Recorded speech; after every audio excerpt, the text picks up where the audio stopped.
During all cycles of the economy, there are people who are making money and losing money.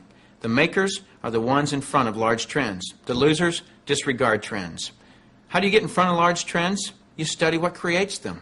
Without any hesitation, in today's society, it's the baby boom generation that creates the largest trends. The baby boomers are a group of babies born between 1946 and 1964. There were 76 million of them born in the United States, a billion of them worldwide. Why is this group so talked about? They're 1/3 of the U.S. population and control 65% of all the money. I've likened the magnitude of all those babies to a basketball moving through a garden hose. They reshape every industry they go through. See, if you can predict where this basketball is going down the garden hose, you possess the ability to make fortunes. I want to give you some historical examples of the obvious buying patterns of these boomers. It started with a company called Gerber back in 1940, who were barely known. But by 1955, just 10 years after the boomers were born, they had sold 1.8 billion jars of strained baby food. As the boomers took their first steps, it was Buster Brown and Kenny Shoes. When the boomers went out to play, Mattel and Hasbro got rich providing toys to this young group.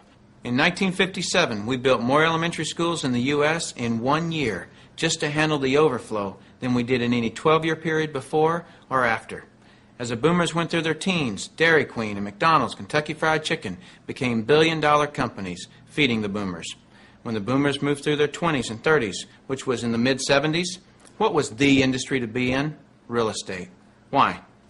Because the boomers had heard from their parents one time too many, as long as you're living under my roof, you'll do as I say. So they wanted their own roof, which created a 15-year real estate boom.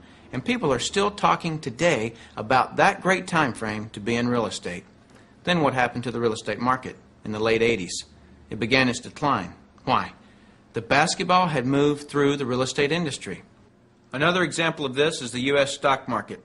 I heard a stock market analyst speaking on the radio the other day saying that he just couldn't believe that the stock market had had a 15-year rise. Notice the number 15 years keeps coming up. Why?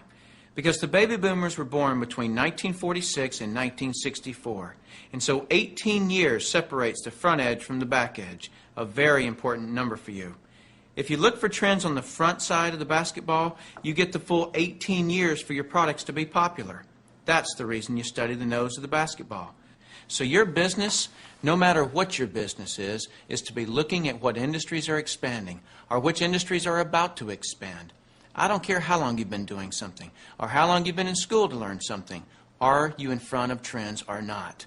Don't have a loyalty to something just because you've been educated in it. So what are the next trends? Looking at the nose of the basketball right now, it's approaching 53 years old. As a matter of fact, every 8 seconds for the next some 15 years, somebody in this country turns 53. What are their concerns? What are their desires? What are their needs? Health, looking younger, education, retirement, security, and money. Those are some of the big trends. So if you want to be brilliantly compensated, you must focus on industries and companies that have positioned themselves in front of these trends.